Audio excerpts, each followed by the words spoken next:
Man, I had to stand up for this one, but I hope you're sitting down.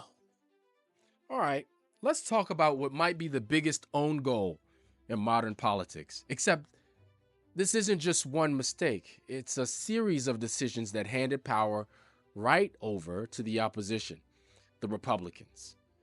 Today, we're diving into two major Democratic missteps that somehow managed to do more damage to their own goals than the opposition ever could. And let's be clear, I'm not here to defend Republicans or prop up Democrats. This is an equal opportunity critique. We're about to break down two prominent Democratic figures, Ruth Bader Ginsburg and Joe Biden, and how the decisions that they made turned into a nightmare for the Democratic Party. And these aren't minor footnotes in history either. They're legacy-shattering choices that open the door to massive shifts in our political landscape. Let's start with Ruth Bader Ginsburg, a giant legal mind, right? A pioneer for equality and somehow the only Supreme Court justice to turn herself into a pop culture icon. Notorious RBG was immortalized on t-shirts, mugs, posters, you name it.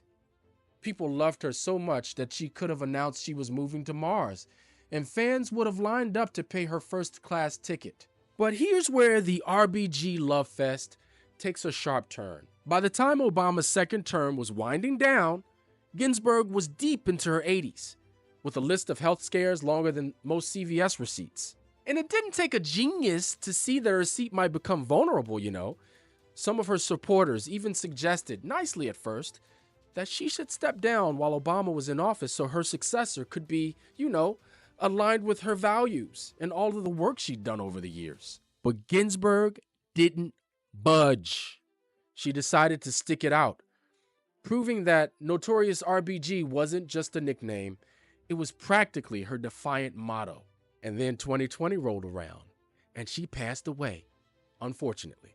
Enter Amy Coney Barrett, a conservative's conservative, appointed by none other than Donald J. Trump. And just like that, the Supreme Court shifted to a 6-3 conservative majority. And let's call it what it is. Ginsburg's decision to stay on the bench was a colossal gamble. And it's not just about losing a seat. We're talking about losing a cornerstone of her legacy. So all those reproductive rights and civil liberties she fought so hard for, they're now in the hands of a conservative supermajority, thanks to her decision to retire when the stars were aligned. This isn't just a what if, my friends. It's exactly what happened to you. Now imagine for a second that we could get Machiavelli's take on this. I love the prince. He'd probably look at Ginsburg's choice and say that it was the ultimate failure of foresight. To him, this would be like a prince who refuses to fortify his city in times of peace, only to leave it open to conquest when trouble inevitably arrives. Machiavelli believed that leaders who failed to act decisively when circumstances demanded, who cling to their own position out of sentimentality or personal legacy, are laying the groundwork for their own downfall. Machiavelli might say that Ginsburg's decision not to retire when the timing was in her favor was a massive breach of a timeless principle, that fortune favors the bold, and it also favors those who know when to make tough, calculated sacrifices for the greater good. And if she couldn't see that, then she was leaving her legacy and the issues she championed dangerously vulnerable. Aha! But you know what? That's just one piece. That's just one piece of the puzzle. Fast forward to 2024, and we see another Democratic leader holding on a bit too long, like a guest who just won't leave the party. Leave the party, no pun intended. Joe Biden, after years of public service, wasn't exactly the poster child for fresh energy. There were calls for him to step down early and make a way for someone with a bit more, let's say, vitality. But instead, he waited until July of 2024 to announce his exit, giving the Democrats just enough time to scramble like contestants on a game show where the prize was an election they couldn't win. With only a few months to mount a campaign, Kamala Harris took over the race, but by then, the Republican machine was ready to roll, while Democrats were left duct taping a strategy together. The result? Donald J. Trump back in the White House for a second round. This wasn't just unfortunate timing, it was a facepalm-worthy disaster, a perfect storm of poor planning. Now, let's take this moment to appreciate the stakes here. We're not talking about losing a few seats or missing out on a single policy. These decisions tipped the scales of power, not for one term or two, but for decades. A conservative Supreme Court majority will decide on issues shaping the next generation, everything from privacy rights to environmental protections. And this wasn't just a case of Democrats losing. This was the Democrats handing over the keys to the car and saying, drive wherever you want. We'll be back later to complain. So here's the real kicker.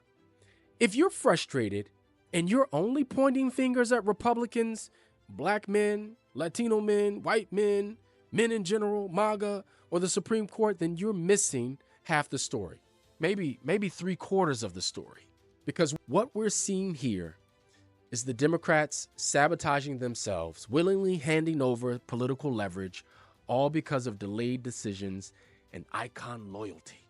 And sure, it's easy to get mad at the other side, but maybe it's time to look critically at how Democrats' choices got them here in the first place.